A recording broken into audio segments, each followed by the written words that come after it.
Welcome back to Outdoors with Larry Ray on 790 The Bet.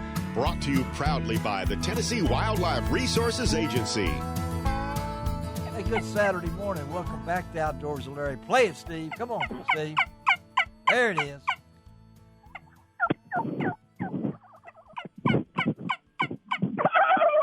All right. No, did you hear that? They're answering you. They're answering you, Steve Turpin over there from Turpin Game Calls. And as we talk turkey on Outdoors with Larry Ray, one of my favorite shows of the year. And as I said, Gene Smith and Dave Gabbert are here as co-hosts. And also on the line is a normal co-host, but we're bringing him in, and that is Bill Cooksey. Good morning, all you guys, and we're having fun, and I'm ready to talk to the next two people.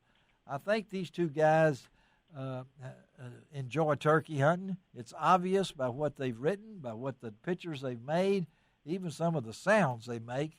But we are really happy to have on Outdoors with Larry Ray on this April the 2nd. We brought up that April Fool many times, Dave Gabbert. Yep. On this April the 2nd, opening day for most of Tennessee for the turkey season. Be sure and check your guides because, as Steve Turpin said, as Keith Hickman said early in the broadcast, there have been some changes. Some of you folks will not be able to start hunting until the 16th and 17th, some in that area. But we're talking turkey, and we got two of the guys right now. We got Ron Jolly. Everybody knows him as Jolly, but he's not Jolly. But we also got, besides Ron Jolly, we got Mike Giles, two of my best friends as far as loving the turkey hunt. Good morning, Jolly. Good morning, Larry. How are you, sir? I'm doing great. How about you, Mike? Oh! That's Yeah, we ain't Mike. heard that part yet. You know, Turpin, Steve, you and Mike, you say that he has one of your Yelpers. Is that right? He does. But he doesn't really, he's very talented natural voice caller. we think that's what it is. We think he's had something done to his vocal cords. I think a special surgery or something like that. But we're going to talk to Mike in just a second. Let's get in with Jolly because anytime we get in, I know I'm looking right here, Jolly, with memories of spring. I don't know if I've got a book with a better cover. Look at that, Turpin. Is that not a cover? Beautiful. Yeah, and he didn't even make that picture. He's got his own official photographer he carries around with him. For how many years now, Jolly? You and Tess been married? Almost 26. Almost. You see that? He says almost. It's one of those times. I don't say almost anymore. It's like I turned 16. Almost 26. Talk about it, Jolly, about turkeys for tomorrow, because we can't have you on without mentioning this, and Mike knows about this great organization, and I think being part of it, we're talking turkeys today. This is an important segment right here because, folks, we want to keep those turkeys out there. We want to keep that resource out there, and the way that they're doing it through Jolly and other ones, Preston Pittman, the other people. Talk about turkeys for tomorrow. We've talked about it on the radio, but refresh my listeners out there, Jolly. Okay, Turkeys for Tomorrow is a 501c3 nonprofit formed in February of 2021, and our sole purpose is to answer questions pertaining to the decline of the wild turkey. And so to get the right answers, you got to ask the right questions. So we're going to different universities and agencies to try to figure out what they think an issue is, and our job is to embrace that issue and try to fund it. At present time, we have a four-pronged project in Alabama to try to figure out what's going on in our state, but we hope by this summer we announce projects in 2 more states. Wow, okay, yeah.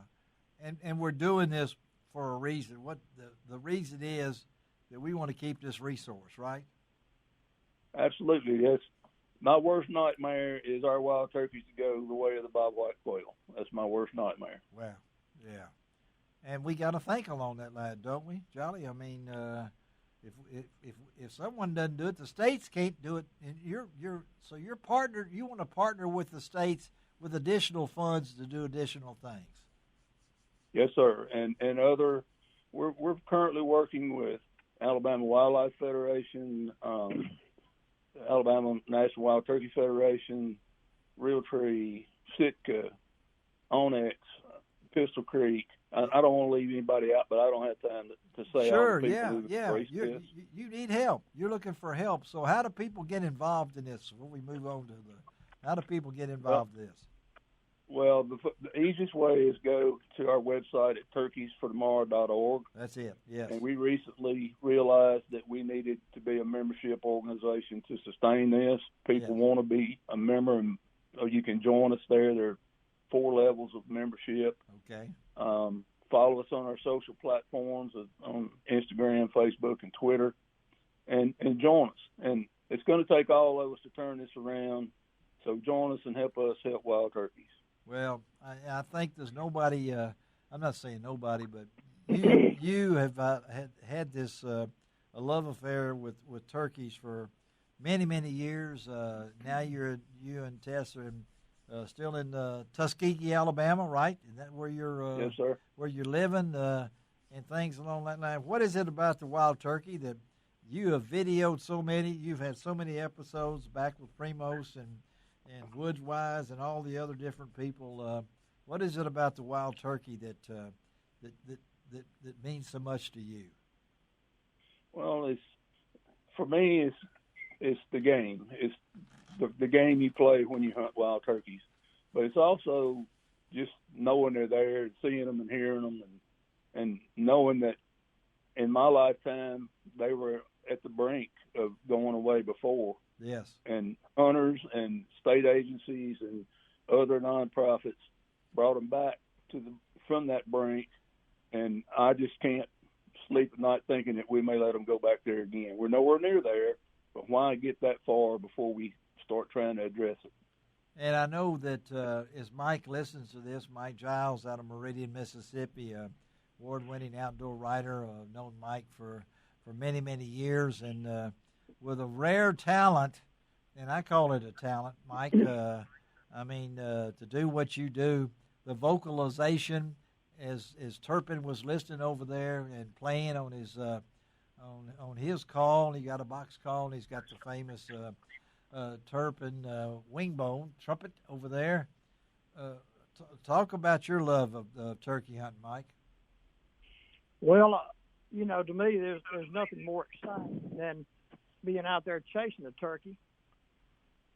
Just hearing them in the morning time, like Ron said, it's not like most deer hunting nowadays in this world. They're looking at a green field or, sitting in a box stand. And to me, I never would have hunted if that's what it was. But in turkeys, you hear that turkey gobble and you go out in the woods. You got to know the lay of the land. But you're a version of nature. Yeah. He sits up there and gobbles from that tree, and all the hens come to him. And so if you kill a turkey, there could be some luck involved, but 90% of it is, knowing the lay of the land and knowing what to say when and just fooling that old bird. And it's like Ron said, it's like a game, but if he loses, it's over with. All right, you're gonna have to pull your sound up a little bit, Mike, where you can barely hear you. So, hey, Larry, you mind if I jump in real quick about I don't mind turkeys for tomorrow? No. Giles will want to know about this as well. I mentioned to you in a break, we just had on NWF Outdoors podcast, Jim Ronquist on. We talked about a lot of things. We spent a lot of time on turkeys for tomorrow and the various issues with turkeys around the country that they're working with researchers to investigate and learn about and try to figure out ways to fix, to find out if they are the problem and then how to fix that problem. So that's another avenue folks can listen to, because we have a lot of time, obviously, in that format to talk about their what they do. Well, tell our like you said, great organization. They do great things. Tell our listeners how they can listen to that podcast, Bill. Wherever you get your podcast, it's NWF Outdoors. It's on Apple, Podbean, all those. So wherever you get your podcast, it's NWF Outdoors. But Ronquist was on this week, and we talked a lot about the details with turkeys for tomorrow. So between their website there and then listen today, I think folks can get a pretty good idea of the great work that Jolly and Spencer and Ronquist and all these folks at Turkeys for Tomorrow are doing. Well, we need search like this, and we need we need people to teach people how to do this. And I know my Giles is all into youth hunts and wherever he might speak at a wild game dinner or anything like that. He brings to getting more youth involved, getting the women involved. And I know, Mike, we talked there about your vocalization. Give us a little turkey talk from Mike Giles. Well, with my natural voice, now I will tell you I like to use calls such as Steve's occasionally, but I do like to.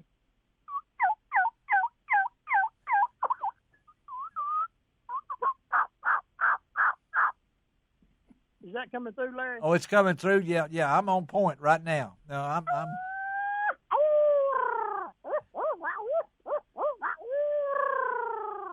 Oh my. Oh my gosh, Jolly, can you do that? Can you do that, Jolly? I mean, no, sir. Okay, he's quick. My own calls to do that with and and Cooksey, I know you're really good at that too. Yeah, so no, yeah, I got no answer out of that, but I can owl hoot a little bit. I can owl hoot a little bit, and that's what it is. But so let's talk a little bit with you guys, Mike. I know. Is the passion still there for your turkey to get ready for seasons and stuff? You in Mississippi seem like y'all start somewhere in January. I don't know you. Every time I buy one of those licenses for March in Mississippi, I would wear all my heated pockets and things like that. But I still think Mississippi ought to have 2 seasons. Okay, south and north.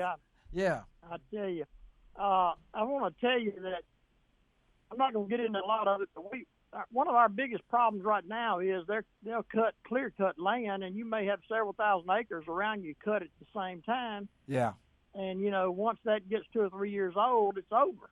And for that area for many years. And yes. Yeah. I lost 650 acres a couple of years ago. 5 minutes from my house. Yeah. So that's one of the hardest things now is our habitat changing. And but I do want to put in something here. We talked about spreading it on to the young folks and women and children. And tell me, I just did a story. We got about 75. We got about 2 minutes. Tell me. Yeah.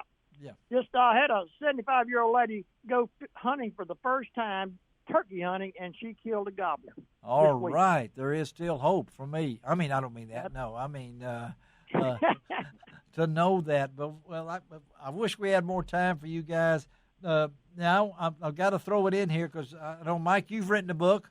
Tell people how to get how they can get your book. It's called I might went blank, and I admitted that. Well, I'm not pushing those books now, but they're still good. I got Passion of the Wild. That's it, Passion of the Wild. Yeah, I love that book. You can go. Where can you get that book?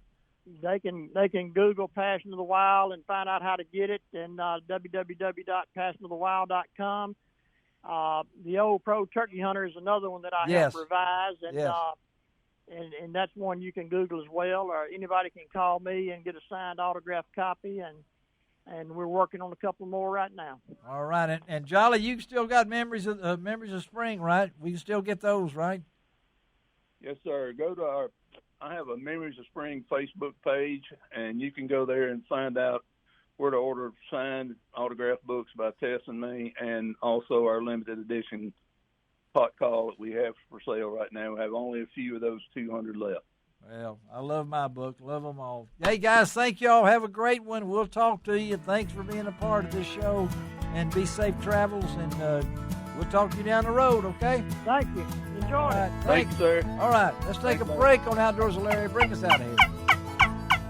We'll be right back.